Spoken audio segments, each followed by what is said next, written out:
right. Well, good morning, good afternoon, good evening, wherever you might be in the world. I know there's a lot of people online virtually here. I'm Ivan Kozak, a partner with BCG's Houston office, and I lead our global subsurface topic for the firm. The title of this pivot fireside chat is interesting. I didn't come up with the title, but it's got more exclamation points than a bad Broadway show, I think. But the emphasis, I think, is pretty intentional and pretty important. What we're going to focus on today is really the need for increased research, development, and deployment to really make the geothermal scale and lower the costs to the aggressive targets that we have in mind, at least in the United States, for EGS, both for this decade as well as into the 2030s and 2040s. And so we'll get into that. We're going to explore today ways that the US federal government is seeking to enable development and deployment of clean technologies and discuss what it's really going to take. And so in short, it's sort of my chance to talk with the feds and your chance to talk with the feds about how to get more money directed to geothermal and how to get it done faster. Because we know that the current N number is very low for EGS and next generation geothermal in the US, and we need to be doing more in parallel and be doing it faster to meet the targets that we're all trying to achieve in the geothermal community. So a word on format. I think we talked beforehand, and we'd really like to leave a lot of time for questions. We've got some preloaded conversation themes. We want to be able to open up the floor for questions from the audience. So we'll hopefully do about 20-25 minutes panel discussion, and then open the floor up. So now to the most important people here, our special guests. So as context for the audience, these are guys that are not lifers in government. They've come to government either through the technical route or through the finance route, and the Department of Energy has 3 offices that have undersecretaries, and we're going to actually be. These are both of gentlemen here are from one of the offices, which is infrastructure, and so we have Mike O'Connor from, I guess you call it OCED, okay, the OCED, and we have Suresh Vasan from LPO, the Loan Programs Office. So I think first of all, just to get started, if Mike and Suresh, if you would just sort of introduce yourselves and give a sort of sense of your background and have some opening remarks about what you do in your particular office. Totally. Thank you. Mike O'Connor. I am with the Department of Energy's Office of Clean Energy Demonstrations. That is a new office that was stood up in the Bipartisan Infrastructure Law. Probably a number of folks in this room have heard of the office and potentially applied to our programs, particularly in the hydrogen hubs world and the carbon. We have about $6 billion in the carbon capture world. We also have about $6 billion in industrial decarbonization. There's some long duration storage funding. There's also some place-based programming. But I sit. I don't actually sit within any of those singular program offices. I sit on the strategy side. Because this office, if you scope out a little bit more, our job is to do what a lot of you guys have been saying we need to do, which is to take ideas that have been proven at the pilot and demonstrate them at commercial scale, and take on that risk that some of those folks in the private sector and even in LPO might not be ready to do. So we operate in a technical readiness level space that is beyond what the Geothermal Technologies Office might consider, right? So like TRL 4, 5, 6, and then we end up right before you'd say the market can pick things up. Just for my background, I'm a Longhorn, Ph.D. 2019 from the Jackson School, and after that I was a AAAS fellow. I served in Capitol Hill for a Democratic congressman for a year before coming to the Department of Energy in 2019, working first for the Geothermal Technologies Office and then for the undersecretaries of both infrastructure and innovation. Awesome. Thanks, Mike. I'll do the same format. I'll give you a little bit of color on the loan program office before I kind of give you my background. So I'm a senior investment advisor at the loan program office. I really came in, and I came from the private equity finance background, but I came in to really help facilitate how the loan program office can do deals faster. That's ultimately kind of my goal, or Jigger's goal. As you guys probably know or may not know, what I'm hoping is a lot of people don't know what the loan program office actually does. It was set up in 2005 under the Bush administration. And that's where it got its architecture.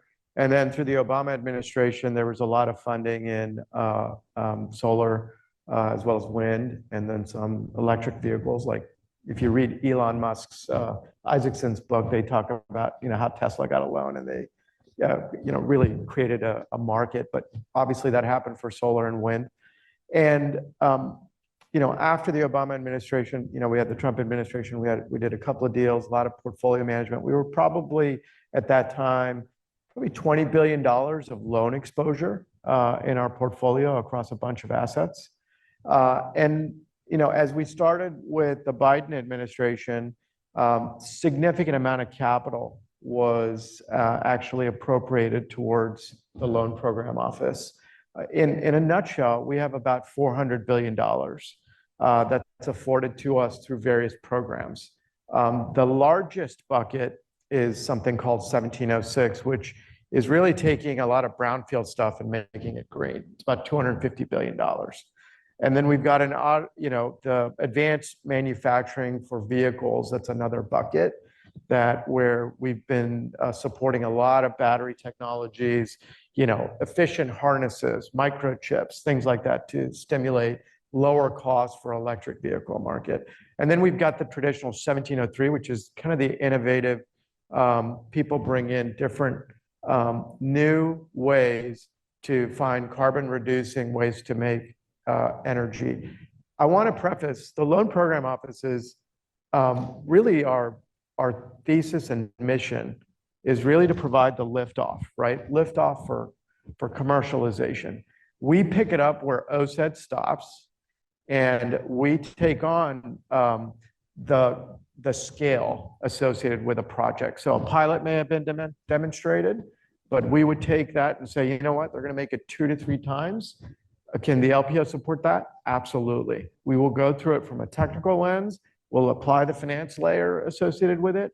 We will make sure that it is demonstrated commercially so that ultimately the bridge is for the commercial banking sector to take over, right? And we are doing it across all energy sources. I'm based in Houston, and I've spent a lot of time in the oil and gas space and the midstream space. And we're not just a electron business, right? We are a molecule business as well. We have a lot of, to give you a perspective, we've had about 150 applications requesting over $140 billion across various sectors, whether it be biofuels, whether it be distributed generation, geothermal, nuclear, things related to advanced solar. So there's a lot of things in the portfolio. So I think it's also important to know that it's great to be at a Halliburton headquarter building and really looking for our oil and gas space to think about innovation and how we can help stimulate it from a commercial perspective and bring scale. Ultimately, our job is to bring scale so that the banking market can actually pick it up and drive it. That's what happened in the wind sector. That's what happened in the solar sector 15 years ago, right? And so our job is to do the same here. By way of background, I started my career at Enron. I actually am a Longhorn as well. And I did a hybrid finance and electrical engineering programming. And I started out in the trading floor doing power stuff. And then obviously Enron had oil and gas stuff associated with it. I spent about a dozen years at GE Capital investing across the capital structure in upstream, midstream, renewable and power. Spent some time at Lazard on the capital advisory side. a lot of challenges, obviously, and how do you get capital into some of these projects? And so, yeah, I really wanted to bring in the private sector mindset to the LPO organization so that we can move things faster, really get to launch things faster. And that's really the focus. Can I say one fun fact about LPO? The first ever DOE loan guarantee in the 70s, before the Loan Programs Office existed, was a geothermal project. Yep, incredible.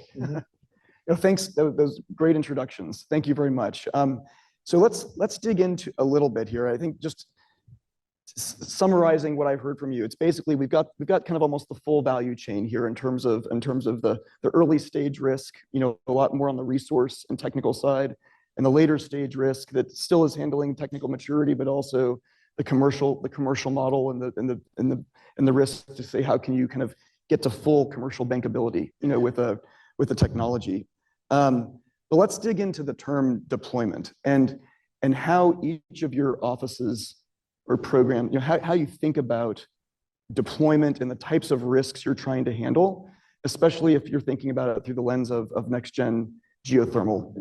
How would you, let's maybe start with you. That's a great question. It's something we wrestle with all the time. I would say that we don't have the whole value chain here because GTO is. Okay, right. Right. And I think one of the reasons we are all here and having a conversation about next gen is because of the amount of capital that's gone into DOE Forge. Right. The Utah Forge site has demonstrated unbelievable improvements in drilling rates, in the ability to stimulate. It, I would say, spurred the creation of Fervo. It spurred the creation of a couple of other startups that are really taking that and running with it, which was exactly the point. One thing, just because I think for the oil and gas audience here, when you say a lot of capital went into Forge, what are we talking about? You're right. A lot of capital is about $500 million over a decade. Okay. Right. I mean, a little less than that. GTO's operating budget is $118 million a year. That is the largest R&D budget for geothermal in the world. Didn't mean to cut you off there. Yeah, no, that's good to calibrate. Thank you for the scale. Yeah, we are. And for context, Congress also appropriated $84 million total for 4 more forges. So we can just go ahead and do that math, and we can see that there's probably a remainder. But the office itself, the reason I bring up Forge is because you need something like that to get to somewhere like OSA. What we are looking for is projects that have demonstrated technical promise, right? The technical barriers should not be as substantial as the non-technical barriers, the market adoption barriers that we're thinking about. So how do you get to commercial liftoff in our space? That could be the connecting components that have never been connected before into a system, right? That to demonstrate that risk. That could be showing that this system is applicable in a market that we didn't think it was applicable in. That could be the community acceptance or and community can be broadly defined as whoever is in the community that's being demonstrated, or the investment community, but an acceptance, social acceptance of the technology. We have a framework that we're trying to build that is we say complementary to TRL, called ARL, Adoption Readiness. It has 17 factors. You can go and you can look at it, Google DOE, ARL. They're all market driven, right? And technology is just one of those 17. We would consider deployment to be getting a technology to march up that scale and get it to a place where a bank or LPO would be confident on what's your requirement, a reasonable prospect of return. That's our job, is to get you there. Yeah, ours, it's interesting. Coming out of the private sector, I think about risk reward all the time, right? And when you step into an organization like LPO, we can't charge whatever we want, right? In terms of cost of capital, we are at best, we can charge at most is a treasury plus 200. That's where we are. There's some risk premium associated, whether it's 37.5 bps to 200, right? But that's what we have. And what can we play with? We can play with loan tenor. We can play with loan to value. We can play with distributions to the equity participants. we don't have a ton of levers from a financial return perspective. The levers that we do have are we can take an approach on conditions precedents to lend more money into the project. So I do want to let you know that we take a lot of risk. We're a risk-taking organization. You know, the general profile of what we should be lending into is, you know, somewhere between a BB to a CCC, right? When you think about a CCC, that there's roughly a 45% probability of default, right? So we're taking risk. We try to mitigate risk by really leaning in from a technical perspective, which is where we love where OSED kind of, you know, stops and says, look, we've demonstrated these things. So a lot of the projects we look at has gone through pilot, but now they're trying to scale it, and they may be trying to scale it 2 times, they may be trying to scale it 10 times. And so what we tried to do is to say, all right, let's have gates as we deploy the capital. Let's make sure we've hit these milestones. We go deep into that.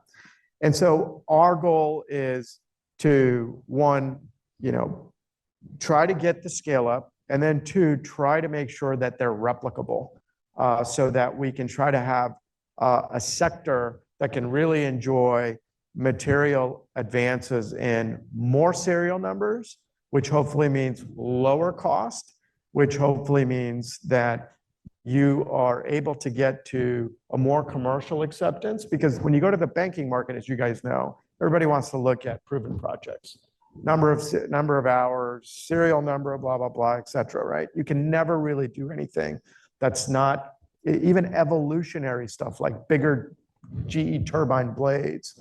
You know, it still needs to go through a number of operating hours before the banking market's going to touch it. So our goal is to do that, and it may take a 5 to 10 year period for a particular sector for acceptance, but we're there over the long run to do that.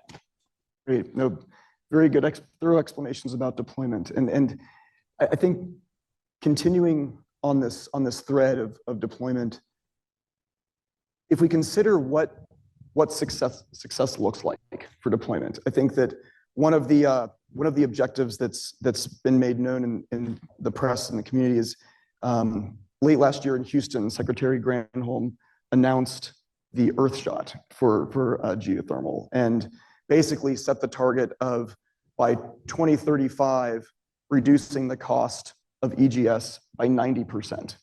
And since that announcement, there's been, as you mentioned, great results that have been shared from Forge. We've seen company like Fervo have very good pilot results and breaking ground on a 400 megawatt project, Cape Station. But the question is, to get to that target of by 2035, that's not the full target. That's only to enable getting to around, 85-ish gigawatts of capacity from EGS by 2050. So you need to get to 2035 with the cost and capacity to enable you to be able to get to 2050 with the 85 gigawatts. So with Fervo and other startups and the Forge results, like, I guess maybe to you, Mike, is that enough? It's a loaded question, but how do we, from your perspective, under your order of magnitude, tens of billions of dollars in your OSED portfolio, how can we get more projects for geothermal and more funding directed to things like that can actually have us have more confidence that we're on that path and we're on that right trajectory? I think it's a loaded question. It's Admittedly, a loaded question, and I don't know where that capital will all come from. But I think that it's clear. Our Earthshot roadmap shows an aggressive increase in the number of demonstrations over the next 10 years. Yeah. Far beyond the scale of what's being funded right now at the federal government. So I think that is something that we're planning for and we advocate for to our colleagues in DOE, and we talk about the potential to Congress as to how this could what's out there. That's why you release something like an Earthshot target. You say basically, hey, this is viable. But we need the capital to come. The capital can come from many places. I would say that DOE is a natural partner for doing large scale demonstrations. All of our demonstrations are going to be a 50-50 cost share. So obviously that means the private sector has to step up and be there for those kinds of demos. But also I want to highlight there's some new mechanisms that we've got out there. On Wednesday in this Pivot conference, we talked about the Foundation for Energy Security Innovation, FESI, which is a new foundation that does not yet exist, but was authorized by the CHIPS and Science Act of 2020. It's an analog to the National Science Foundation's, the NIH Foundation, where basically Big Pharma gets the opportunity to go and put in capital for supercharged R&D, working with the government without working with the government. DOE finally has that capability. The secretary is going to appoint an independent board soon. And when that board is appointed, they're going to be able to start to basically raise money. That's a place where if you're oil and gas and you're looking to work with the government on pilots, but you don't necessarily want to go through the process that it would look like for us to work with us, and you don't want to wait for a congressional appropriation cycle that is, let's be honest, hellish. This is a place where that partnership can be started, and it can be at any scale, right? We can be talking about resource characterization. We can be talking about the full scale pilot. But that's a place where there's an opportunity to work with our engineering and science expertise, folks that know places like Forge really well, and understand what worked in those locations, and move that forward. I think that the what does it take is going to be a combination of those kinds of investments. There's obviously the large slug of we need more demos, and we do need more demos. We also have some pretty targeted areas where I think that targeted capital could go a really long way. One of those areas is resource characterization, right? Getting those banks to be confident that when we say that there's a plant that's going to be here, that there is a plant that is going to be there. And so that is, yes, it's more upfront for the geothermal industry than it is for solar and it is for wind, but also it's a lot less than funding the whole project, and that might be enough to get a project off the ground.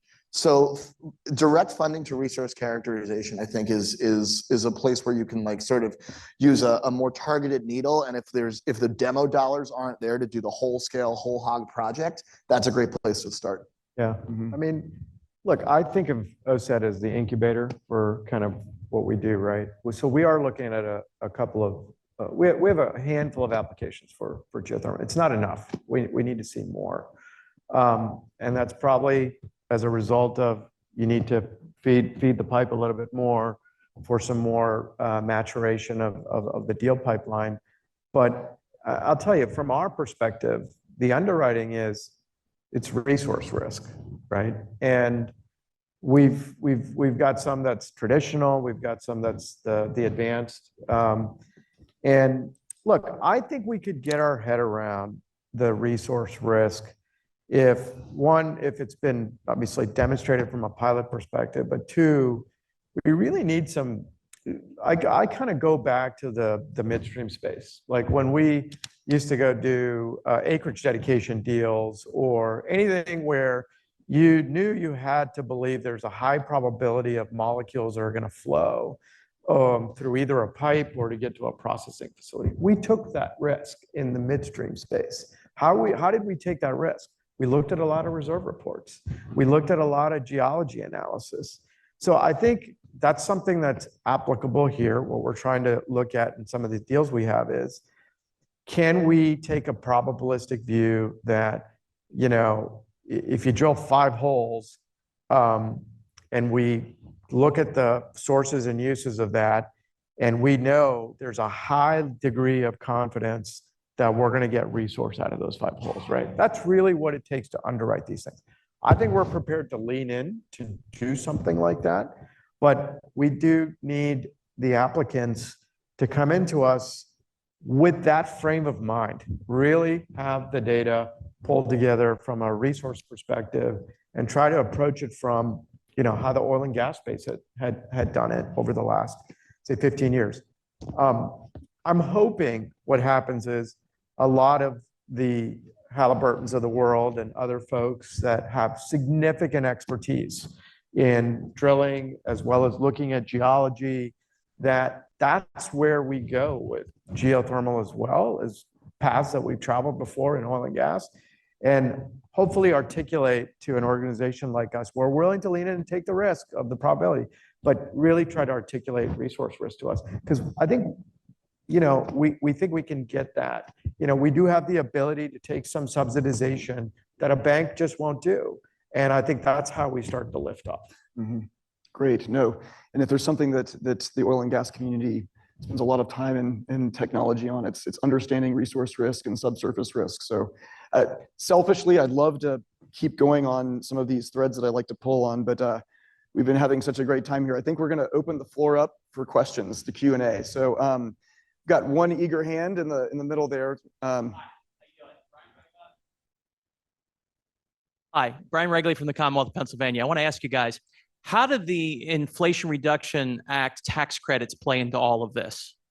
So just to sort of take a scenario, right? And the gentleman from Neighbors who came before, you got a 50% tax credit in the investment tax credit if you show up in Pennsylvania, take a abandoned coal-fired power plant and turn it into a geothermal well, put $1 billion into that, get half a billion from you because 50% project costs, right? And then you just have the cash flow problem of waiting for the 50% to come back from Treasury. That should be fully underwritable by LPO, right? All you need is $1 billion and you're ready to go. Yeah. So how does this play out for you guys? Well, look, these are uncapped, incidentally. If you haven't read the scenarios in the IRA for these tax credits, recognize them. They're uncapped. They're tremendous, valuable assets. The ITCs and the PTCs that are in the Inflation Reduction Act are huge, right? It's huge for the investment community, the private sector. Look, we are private sector-led, government-enabled, right? That is our motto. So people in the private sector need to think of these business cases, and these ITCs and PTCs are massive amounts of value if it's transferred or used appropriately, right? One of the big components of the Inflation Reduction Act, which has always been a difficult issue to deal with in the solar and wind space, was how do you deal with these tax credits, right? We had these tax equity structures, which are not necessarily the easiest instruments to deal with, but you have to partner with somebody who's got tax basis. Somebody's got to use it. So as part of the IRA, they did put in their transferability provisions where you didn't have to enter into a complex partnership flip structure, but you could actually monetize your, the year that the plant comes on, there's a bunch of tax P&L losses because you get to depreciate it all. You're able to take that, give it to somebody, and get cash for it, right? So that's a way to subsidize or get for your capital structure. If you have $1 billion project, you could potentially get 400 million, 500 million, depending on what it is in that. So I do think people should really think hard about that. I think there's been quite a bit of innovation on the government side to provide these incentives. The private sector's got to take that, come up with business plans. Maybe equity risk goes first, right? In our capital structure, when we think about these loans, the first loss maybe has to be equity. In a lot of projects where we are, doing something green with molecules, equity goes first. We have some gates on some technical milestone that we prove out, and then the debt proceeds go in. I think those things are doable. We just need to make sure the private sector take those tools and apply it and bring us some business cases that work. I think implicit in what the gentleman from Pennsylvania was asking, and maybe what you're saying is there an awareness problem in terms of like the commercial innovation and the commercial models that need to be constructed to build that bridge between the demand side and the supply side and how to actually go to market with that? I mean, look, Jigar Shah, who's our director, he came into this office about 2.5 years ago. There was absolutely an awareness problem, right? And the main goal was let's go build a pipeline. Let's go figure out what the private sector can bring to us, right? So now we've done a tremendous job in proving up this pipeline. Now we have to think about, well, how do we execute this thing? But I think the word has gotten out more to the electron world and less to the molecule world. And we are trying to figure out, how do we make sure we can create more participants that come out of our traditional energy space, come up with business cases that we can fund. And I do think we have an awareness issue from that perspective. Other questions? Question there in the middle on the right, Yeah, that's Matt. stage right.